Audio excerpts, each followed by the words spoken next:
Hello, folks. This is Lindsay Huddleston with Sports Psychology Solutions. Here on more of a somber note today as I talk to you.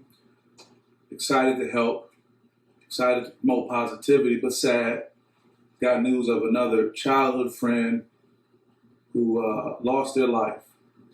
And it seems like it has something to do with the status of their mental health that led to that.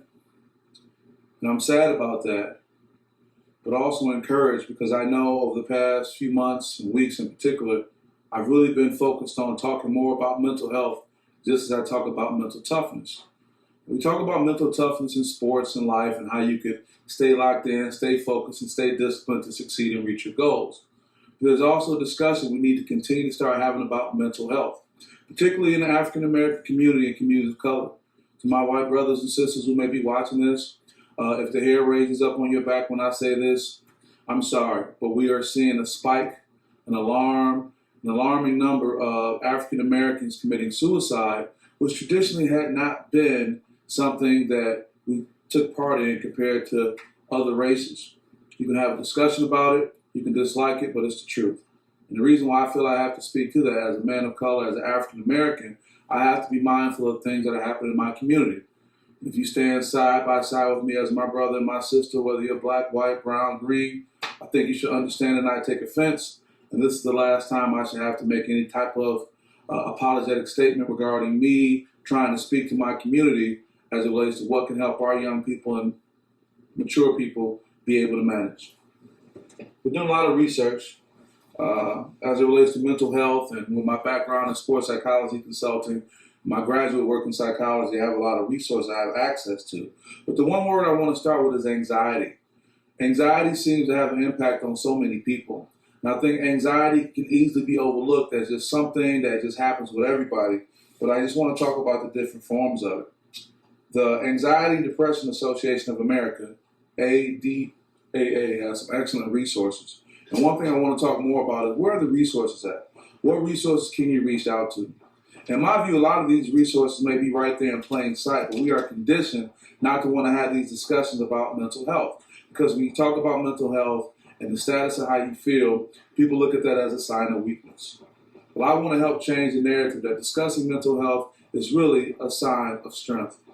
If you can be together with your girlfriends, your boyfriends, your teammates, your coworkers, and every now and then have a mental health moment.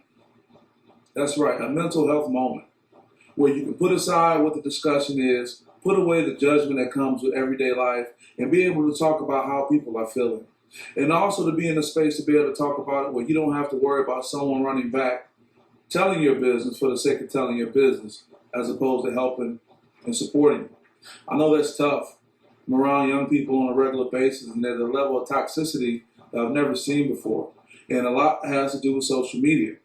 I almost want to say, how can you live in a world that has social media, whether you're very active on it or not, and not be ready to have a discussion about mental health?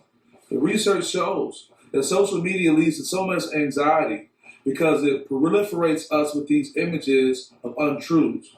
What do I mean by that? It's great to take a selfie. It's great to take a picture. But when you can concoct an image or promote images that lead one to believe that one thing is true when it's really not, that can have a huge impact on things and lead to this social upheaval, because now you have people believing that they're not where they need to be in life based on these false images that they're seeing.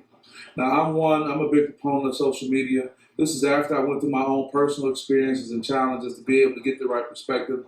I like to show you my events that I attend. I like to show you the things that I'm doing to inspire, to promote, not to make anyone feel down or feel less than. And I think you would have to know me or be familiar with me to know my intent. I think that's obvious with the work that SPS does. But the other side of it is, when we're going through our Instagram, our Snapchat, our Twitter, our Facebook, and we're looking at things, and we're seeing these images compounding, and we're saying, look, wow, that's a nice car.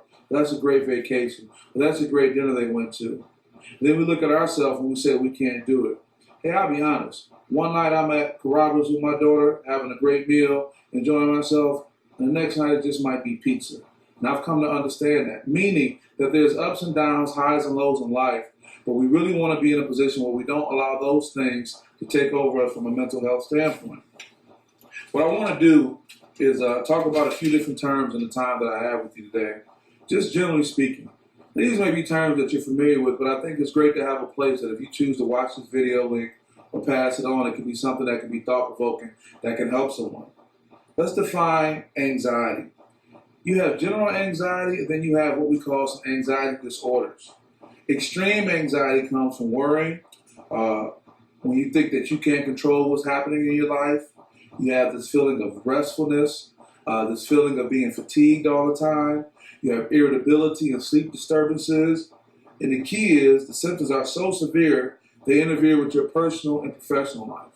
That's a pretty broad statement, but I think it's really helpful to think about, are these things impacting your personal and professional life? Are they stopping you from being successful at work? Are they stopping you from having successful, positive relationships with people you probably should be having positive relationships with? That's something to look at. The general anxiety disorder, also known as GAD. Then there's social anxiety disorder. That's when you're just uncomfortable with things like speaking in front of people and being able to go about your daily life that's going to involve other people around who are potentially watching you and looking at you. And it has to be something that's done to the effect where it stops you being able to function. Now, I know there's different levels of it, but I think the more we talk about these things, the more we become familiar with it, the better off we're going to be. Also, do you experience any ongoing stress and experiences that have to deal with some childhood trauma? You know, growing up as a young African-American male and becoming more familiar with my community, even not as an African-American, just in general, people suppress things from their childhood. There may be things that took place when you were a child or you experienced or were exposed to that you suppressed in your brain, that your parents, loved ones have helped you suppress, or just not talking about it has suppressed it. However, that still can be a trigger to childhood trauma.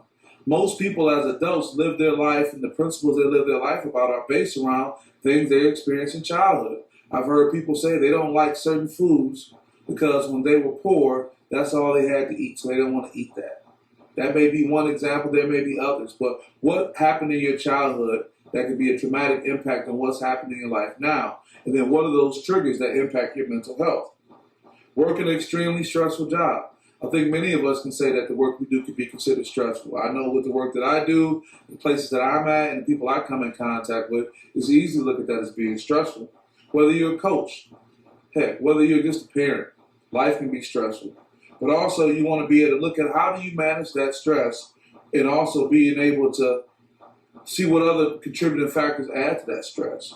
Other stresses can be the influence of a death, a serious illness, or financial stress. As you look at this video, we're nearing the holiday season. Thanksgiving has just passed. Christmas is right upon us. Buy, spend. And you talk about doing that along with whatever your other budgetary needs are, that can be a huge challenge. So all these things are contributing factors. But also too, and maybe we'll stop on this point, the reality is that anxiety can be emotionally contagious. That's right, anxiety can be emotionally contagious. I've said it before, I'll say it again. If you're around someone who has a high level of anxiety, that anxiety can rub off on you. So you have to be very mindful of that. I know that's easier said than done, especially if this emotionally contagious person can be your partner, could be a family member, a loved one, a coworker, a boss, a coach. But the reality is that if you can recognize that anxiety can be emotionally contagious, I think you can better equip yourself.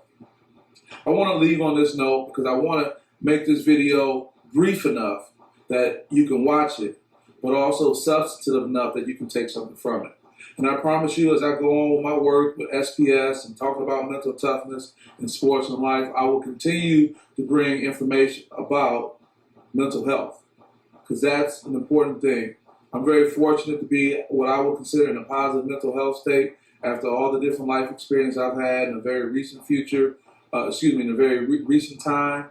And I understand how important it is to have positive mental health, and have positive people in your life you can engage and have this discussion with. And I only hope that your friends, your girlfriends, your boyfriends, your homeboys, your homegirls, whoever it is you roll with, whoever you spend time with, there can be time for you to have a mental health moment.